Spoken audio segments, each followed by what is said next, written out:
आपका स्वागत है ज्ञानवर्धक यूट्यूब चैनल में।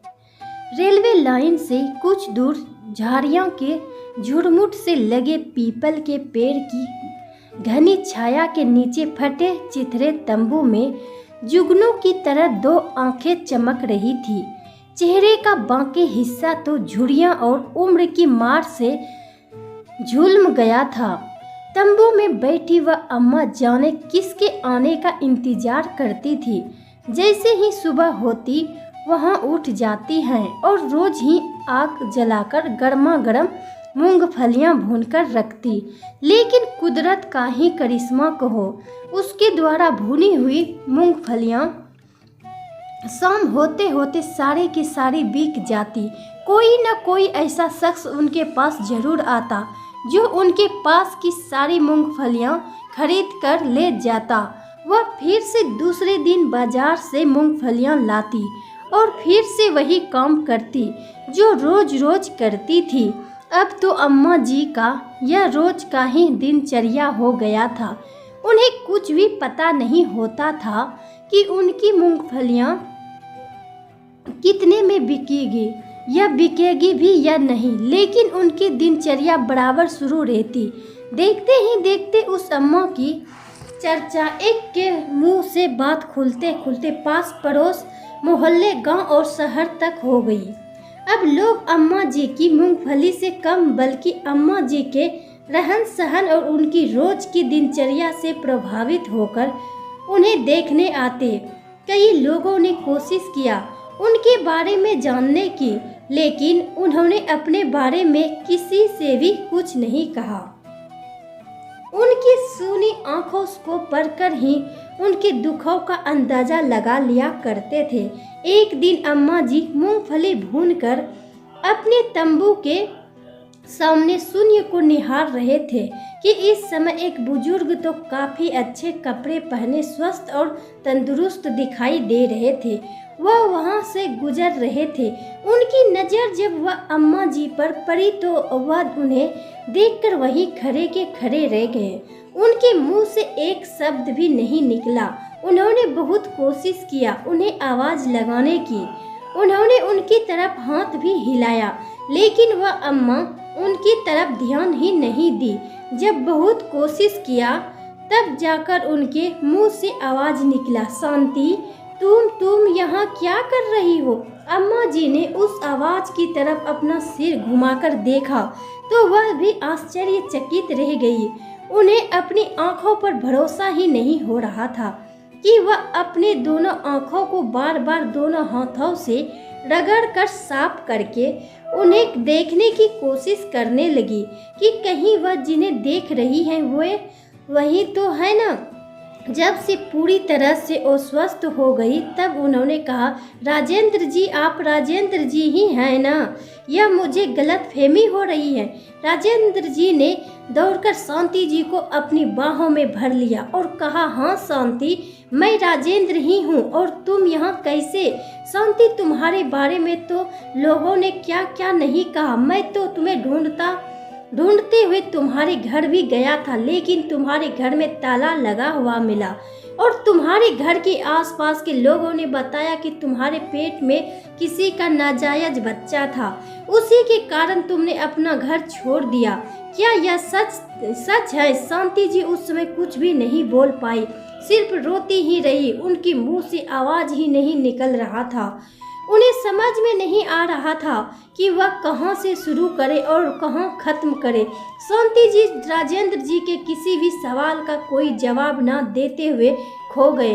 अपने अतीत में जिस दिन शांति ने अपना पहला कदम कॉलेज में रखा था, राजेंद्र तो उसकी पहले झलक में ही उसका दीवाना हो गया था, लेकिन शांति ने किसी को भी भाव नहीं दिया। वह अपने काम से काम रखती थी, लेकिन 3 साल की पढ़ाई के दौरान राजेंद्र ने उसकी इतनी मदद की कि वह उससे प्रभावित हुए बिना नहीं रह पाई और उन दोनों का प्यार ऐसा परवान चढ़ा कि न चाहते हुए भी लोगों तक उनके बारे में पता चल ही गया। शांति की सौतेली माँ भी इस मसालेदार खबर से अछूती नहीं रह सकी और उसने शांति की ऐसी बदनामी की वह कहीं मुंह दिखाने लायक नहीं रही। उसने सबसे यह कह दिया कि शांति के पेट में किसी का नाजायज संतान पल रहा है, यह लड़की चरित्रहीन है। उसने ऐसा अफवाह फैलाया कि शांति ने तो आत्महत्या तक कर लेने का फैसला कर लिया, जिससे उसके पापा बहुत ही चिंतित हो गए और उसके पिता ने मजबूर होकर अपना घर और खेत को बेचकर शहर में शरण ले लिया। लेकिन माँ तो सौतेली थी, वह उसे कहाँ चैन से रहने देती। उसने वहाँ भी शांति को चैन से नहीं रहने दिया और इतनी मानसिक प्रताड़ना दिया कि वह पागलों की तरह हरकतें करने लगी और एक दिन खुद ही अपना घर छोड़कर भाग गई। उसने उसके बारे में यह कहा कि किसी लड़के के साथ उसका प्रेम प्रसंग चल रहा है, इसलिए वह उसके साथ भाग गई। इस सदमा को शांति के पिता बर्दाश्त नहीं कर पाए और स्वर्ग सिधार गए। कुछ दिनों बाद जब शांति का दिमाग और मन थोड़ा शांत लगा, वह अपने घर गई अपने पिता से मिलने। तो उसने देखा उसकी माँ किसी पराये मर्द के साथ हंस हंस कर बातें कर रही है और कह रही है कि अच्छा ही हुआ उन दोनों बाप बेटी का पीछा छूटा, वरना मुझे जिंदगी भर उनकी गुलामी करनी पड़ती। वह वास्तव में कौन था वह समझ नहीं पाई। तब तक उसकी माँ ने उसे देख लिया और एक आदमी को उसके पीछे लगा दिया। शांति अपनी जान बचाकर वहां से ऐसी भागी कि उस आदमी के हाथ ही नहीं आई। शांति ने अपना जान तो बचा ली, लेकिन दोबारा वह अपने घर नहीं जा पाई। कुछ दिन इधर उधर भटकने के बाद उसके पिता के दोस्त शर्मा अंकल उससे मिलने। उन्होंने उसे बताया कि उसके पिता अपनी बेटी का गम बर्दाश्त नहीं कर पाए और इस दुनिया से चल बसे। अपने पिता की मृत्यु का जिम्मेदार वह खुद को मानकर बहुत दुखी हुई और उसके अंकल ने उसे समझाया कि इसमें उसकी कोई गलती नहीं थी, सारी गलती तो उसकी सौतेली माँ की थी, जिसने उल्टे सीधे फैलाकर अपने पति की मृत्यु का कारण बनी। उनकी बात सुनकर शांति को तसल्ली हुई, चलो उसके पिता की मृत्यु की जिम्मेदारी वह नहीं है। फिर शर्मा जी ने अपने बेटे के लिए उसका हाथ मांग लिया। तो उसने शुरू में तो सोचने के लिए कुछ समय मांगा, क्योंकि वह उनके बेटे के बारे में और उसका विचार जानना चाहते थे। लेकिन जब उससे मिली तो वह ऐसा पेश आया जैसे वह बरसों से उसी का इंतजार कर रहा हो। कुछ दिनों बाद शांति और शर्मा अंकल के बेटे पंकज की शादी हो गई। पंकज वास्तव में बहुत ही अच्छा इंसान था। वह शांति की हर संभव मदद करने की कोशिश करता। उसे पता था शांति ने बचपन से ही सौतेली माँ के द्वारा दिए जख्म से जले हैं, इसलिए वह हर संभव उसे खुश रखने की कोशिश करता। वह जैसा चाहती वह उसे वैसा रखने की कोशिश करता, लेकिन कुदरत को कुछ और ही मंजूर था।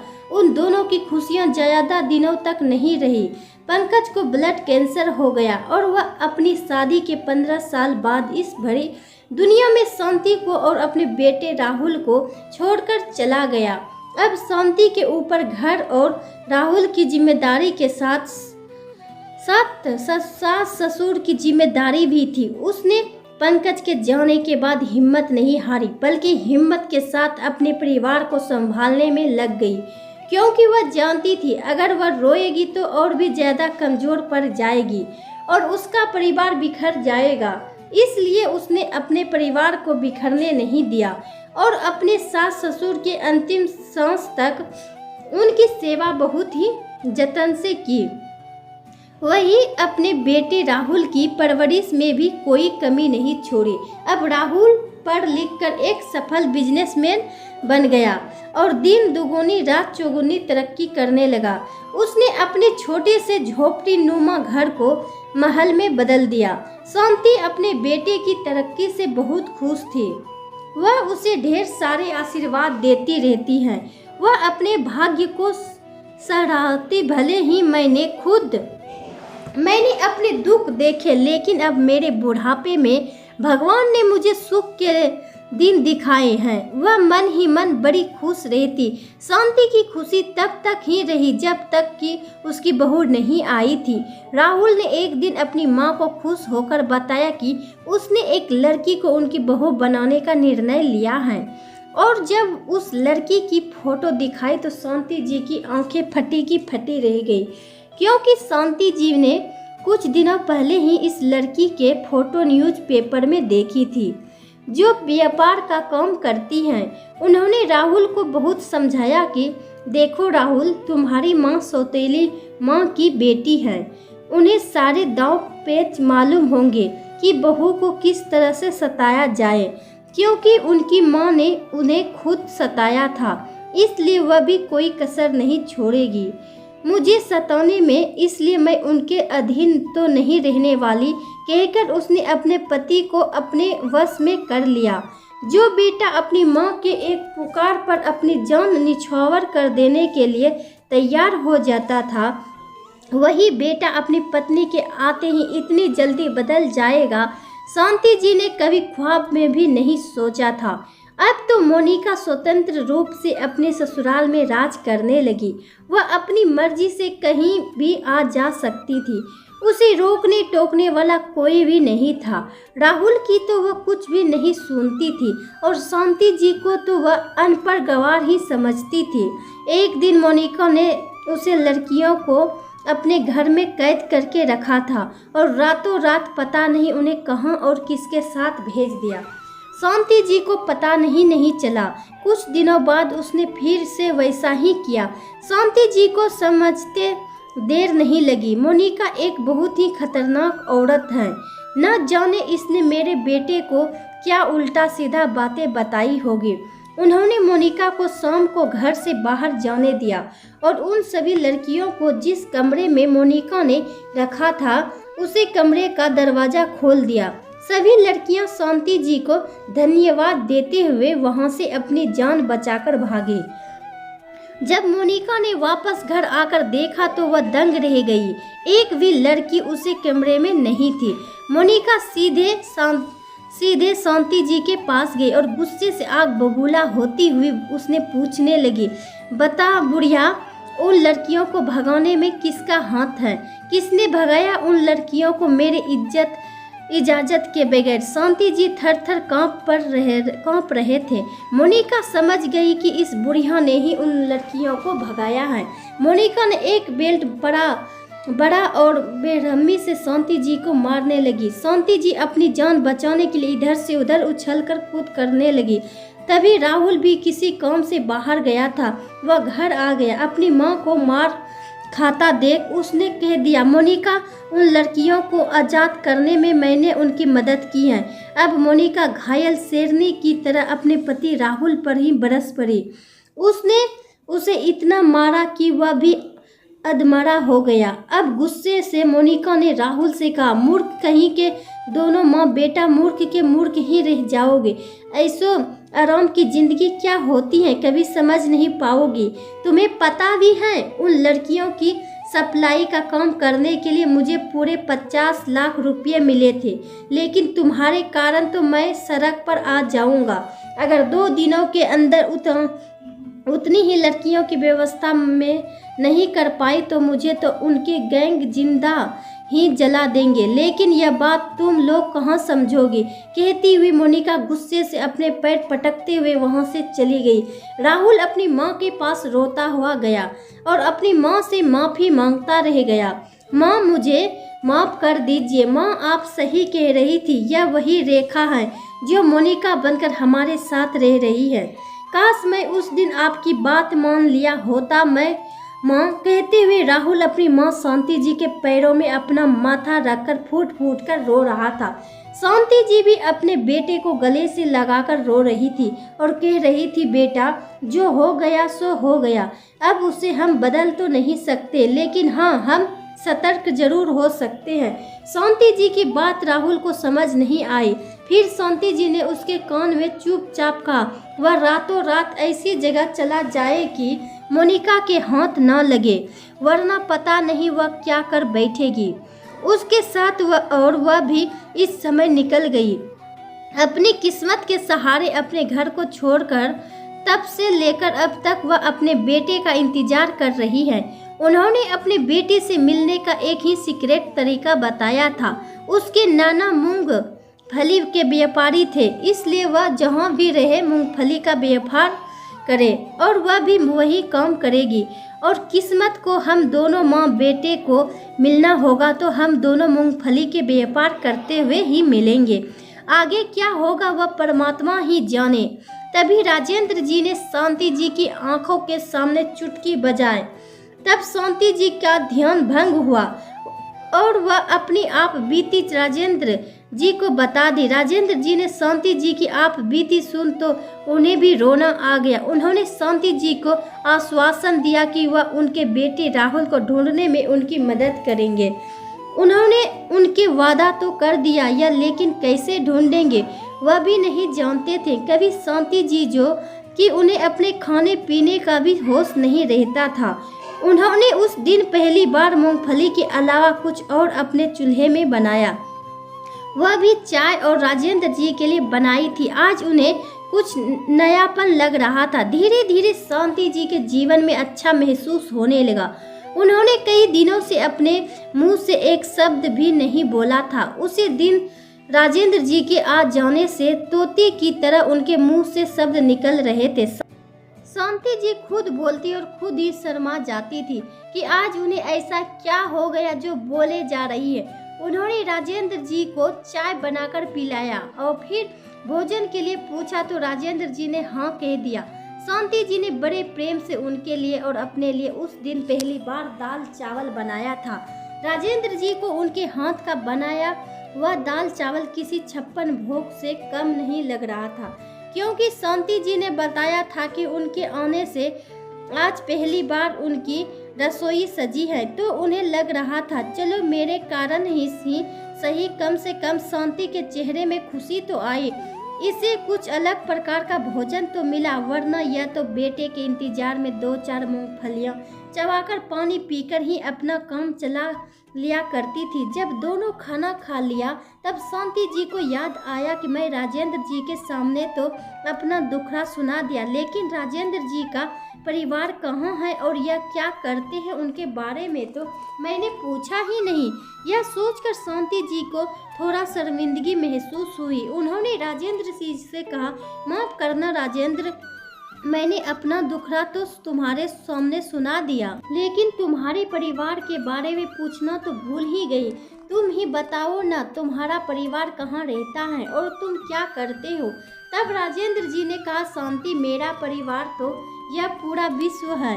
तुम जानती हो ना, कॉलेज के समय में मैंने एक लड़की से प्यार किया था और मेरा प्यार अधूरा ही रह गया। शांति तब से मैं शादी ही नहीं की और इत्तेफाक तो देखो मैं भी मूंगफली का ही व्यापार हूँ। राजेंद्र जी की बातें सुनकर शांति की हतप्रद रह गई। उन्होंने कहा, क्या कहा राजेंद्र, आपने अभी तक शादी नहीं की? मतलब आप मेरे कारण ही आज तक शादी नहीं कर पाए? यह क्या पागलपन है राजेंद्र, ऐसा भी कोई करता है भला? जब आपने मेरे बारे में इतनी उल्टी सीधी गलत बातें सुनी तभी मेरे प्रति आपके मन में नफरत पैदा नहीं हुई जो आज तक शादी नहीं किया? नहीं राजेंद्र, यह अच्छी बात नहीं है। आपको ऐसा नहीं करना चाहिए था। कम से कम शादी तो कर लेते। आपके बारे में सुनकर मुझे आत्मग्लानि हो रही है। तब राजेंद्र जी ने शांति जी का हाथ अपने हाथों में लिया और बोला, शांति, मैं बहुत कोशिश किया शादी करने का, लेकिन तुम्हारा प्यार मेरे दिल और दिमाग में ऐसा घर कर गया था कि वह निकालने का नाम ही नहीं लेता। जो चीज मैंने तुम्हारे में महसूस किया था वह दूसरी लड़कियों में महसूस ही नहीं कर पाया, इसलिए चाह कर भी मैं किसी से शादी नहीं कर पाया। यही मेरे जीवन की सच्चाई है। फिर राजेंद्र जी ने कहा, शांति, जब मैं खुद मूंगफली का इतना बड़ा व्यापारी हूँ और तुम कह रही हो कि तुम्हारा बेटा भी मूंगफली का ही व्यापार कर रहा होगा, तो हमें तो कोई दिक्कत ही नहीं होना चाहिए। उसे ढूंढने में क्या उसकी कोई फोटो है तुम्हारे पास? शांति जी ने कहा, नहीं राजेंद्र, हम दोनों माँ बेटे तो अपनी जान बचाकर उस घर से भागे थे, तो फोटो और दूसरी चीज रखने की बात ही दूर है।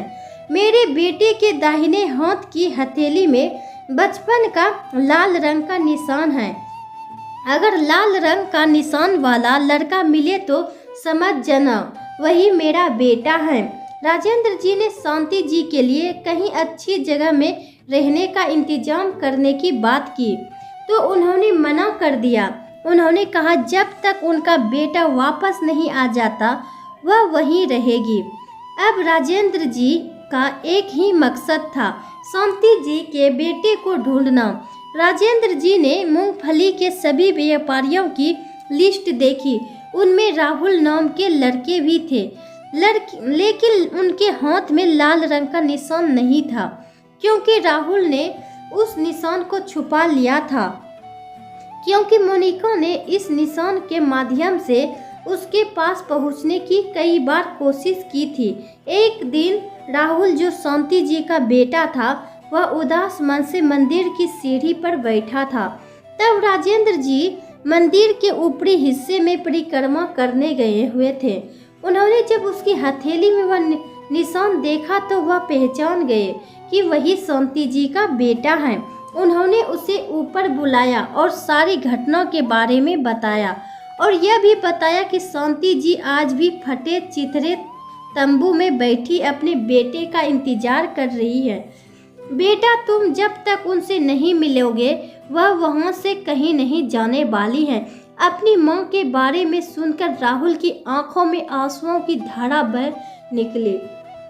उसने राजेंद्र जी से कहा, अंकल प्लीज आप मुझे मेरी मां के पास लेकर चलिए ना। राजेंद्र जी शांति जी के पास राहुल को लेकर गए तो शांति जी इस हाल में शून्य को निहार रही थी। एक तक आसमान को देखे जा रही थी। उनकी आंखों में आंसू थे। राहुल ने जैसे ही मां कहा, शांति जी के शरीर में जैसे नई जान आ गई। वह खुशी से उछल पड़ी और दोनों हाथों को फैलाए अपने बेटे से गले मिलने के लिए आतुर हो गई। राहुल दौड़कर मां के गले से लगा लिया।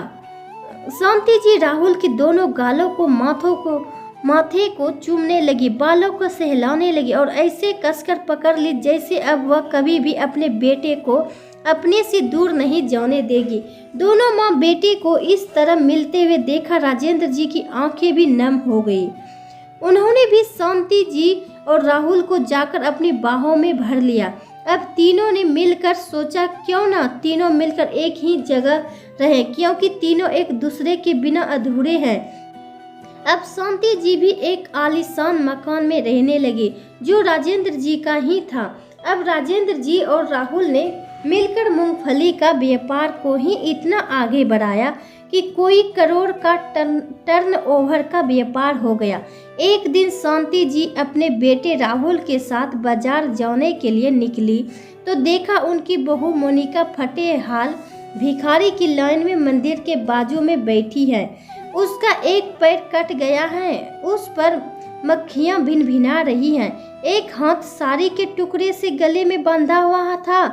सर के बाल बिखरे हुए थे। देखने से एक बार में पहचान भी नहीं आ रही थी। उसे गौर से देखने पर ही वह पहचान पा रही थी। शांति जी ने कार साइड में करवाई और उसके पास जाकर कहा, मोनिका तुम्हारी यह हालत कैसे हो गई?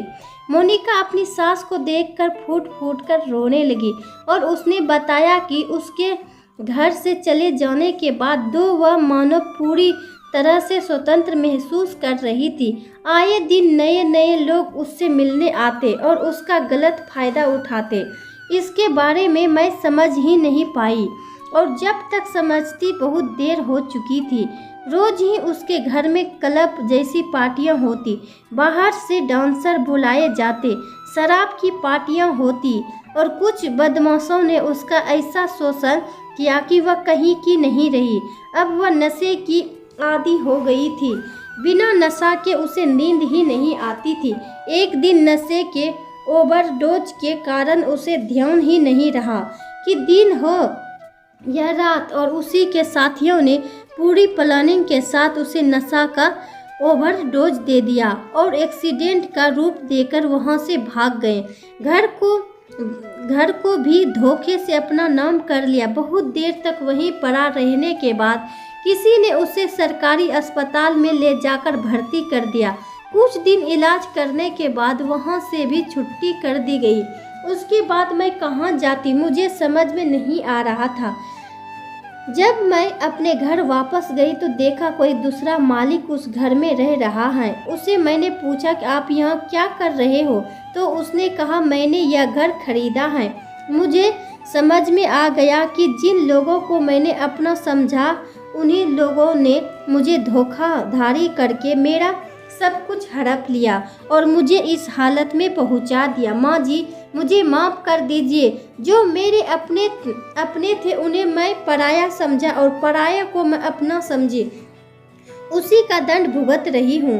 प्लीज़ माँ जी मुझे माफ़ कर दीजिए। शांति जी को मोनिका की हालत देखकर उस पर दया आ गई। जो लड़की एक समय ऐसी थी जो हीरोइन की तरह चमकती थी और आज भिखारी से भी ज़्यादा हालत खराब है। उन्होंने उसका इलाज अच्छे डॉक्टर के पास करवाया और उसे अपनी मूंगफली की कंपनी में, जहां मूंगफली का आयात निर्यात किया जाता था, वहां उसे झाड़ू पोछा का काम करने के लिए रख लिया। अब मोनिका मन ही मन रोती पछताती और दृढ़ निश्चय करती कि अब वह कभी वैसे गलती नहीं करेगी। शांति जी उसे देखकर मन ही मन सोचती, मनुष्य जैसा कर्म करता है उसे इसी जन्म में भुगतना पड़ता है। एक समय था जब मोनिका अपने ही घर के लोगों को नौकर बनाकर रखी थी और खुद पराये घर से आने के बावजूद भी मालकिन बन बैठी थी। लेकिन समय का चक्र घूमते देर नहीं लगती। आज मोनिका नौकरानी बनी हुई थी तो वो जो वास्तव में मालिक थे वह मालकिन बन ही गए थे। दोस्तों, बड़े बुजुर्ग का कहना है कि बोए बीच बबूल का तो आम कहाँ से पाए, यह बिल्कुल सत्य है। जो जैसा कर्म करेगा उसे वैसा ही फल मिलेगा। लोग कहते हैं मरने के बाद नरक में जाना पड़ता है, यह बात गलत है। जो इंसान जीते जी दुख भोग रहा है वही उसके लिए नरक होता है और जो सुख भोग रहा है वह उसके लिए स्वर्ग होता है। मरने के बाद आज तक किसी ने नहीं बताया कि क्या होता है, इसलिए अपने कर्म अच्छे होने चाहिए, तभी सुख के भागीदार बनोगे। इस कहानी में मोनिका के साथ जो हुआ वह सही हुआ या गलत, अपनी राय कमेंट बॉक्स में ज़रूर बताइएगा। क्या शांति जी को अपनी बहू को माफ़ करके फिर से अपनी बहू के रूप में अपना लेना चाहिए या नौकरानी बनाकर रखना ही ठीक था? अपनी राय कमेंट बॉक्स में ज़रूर बताएं और ऐसी ही कहानी सुनने के लिए ज्ञानवर्धक यूट्यूब चैनल को अवश्य सब्सक्राइब करें।